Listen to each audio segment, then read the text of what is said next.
US market crash का असर भारतीय शेयर बाजार पर भी देखने को मिल रहा है। एक दिन में 20%, साल भर में 55%। निफ्टी 50 का सबसे खराब प्रदर्शन करने वाला ये शेयर इन्वेस्टर्स के जी का जंजाल बन गया है और चंद मिनटों में ही उन्हें कंगाल कर बैठा है। प्राइवेट सेक्टर के बैंक इंडसइंड बैंक के शेयरों में आए जबरदस्त गिरावट ने घंटे भर में बैंक के मार्केट कैप को 1600 करोड़ रुपए तक गिरा दिया। इंडसइंड बैंक के शेयर में पैसा लगाने वालों को बड़ा घाटा हुआ है। बैंक के स्टॉक 55% नीचे गिर चुके हैं और वो 1576 रुपए से गिरकर 720 रुपए 35 पैसे पर पहुंच गया है, जबकि एक समय ये 1576 रुपए के हाई लेवल पर था। एक्सपर्ट्स का कहना है कि बैंक की मौजूदा स्थिति के कारण इसके शेयर अब फाइनेंशियल ईयर 2025 के अनुमानित बुक वैल्यू 825 से 850 रुपए प्रति शेयर से नीचे ट्रेड कर रहे हैं। शेयर बाजार में जारी गिरावट के बीच इंडसइंड बैंक के शेयर में भूचाल आया हुआ है। बैंक के शेयर 20% गिरकर लोअर सर्किट पर बंद हो गए हैं।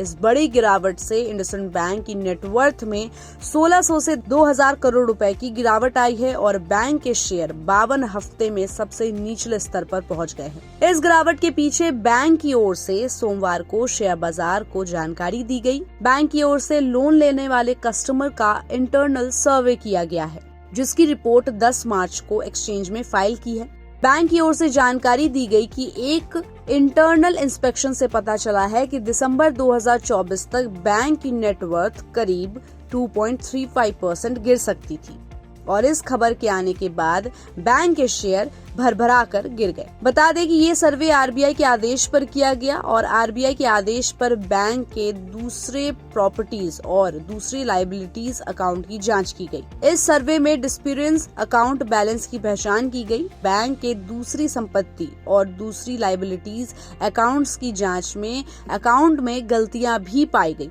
रिपोर्ट में बताया गया है कि दिसंबर 2024 तक बैंक की नेटवर्थ पर करीब 2.35% का नेगेटिव इफेक्ट पड़ा। इतना ही नहीं, बैंक को लेकर आरबीआई ने भी एक फैसला सुनाया, जिसके मुताबिक केंद्रीय बैंक के सीईओ सुमंत कथपालिया को 1 साल का एक्सटेंशन दिया है। आरबीआई द्वारा ये एक्सटेंशन बैंक के बोर्ड की ओर से की गई 3 साल के टेन्योर की सिफारिश से कम है और आरबीआई के फैसले के बाद कई रेटिंग एजेंसियों ने बैंक की रेटिंग को डाउनग्रेड कर दिया। आपको बता दें कि कई ब्रोकरेज एक्सपर्ट्स ने कहा है कि इंडसइंड बैंक ने चल रहे फाइनेंशियल ईयर 2024-25 में कई नेगेटिव घटनाओं का सामना भी किया है, जिसमें माइक्रो फाइनेंस टेंशन, दिसंबर क्वार्टर के नतीजों से पहले सीएफओ का इस्तीफा, मौजूदा सीईओ को 3 के बजाय केवल 1 साल का एक्सटेंशन और अब पोर्टफोलियो के कारण नेटवर्थ पर असर शामिल है। इसने इंडसइंड बैंक के टारगेट प्राइस को 1115 रुपए से घटाकर 750 रुपए कर दिया है। तो इस पूरी खबर पर आपकी क्या राय है, हमें अपनी राय कमेंट बॉक्स में दे और ऐसे ही अपडेट्स के लिए देखते रहिए गुड रिटर्न्स। हमारे चैनल को लाइक और सब्सक्राइब करना बिल्कुल भी मत भूलिएगा।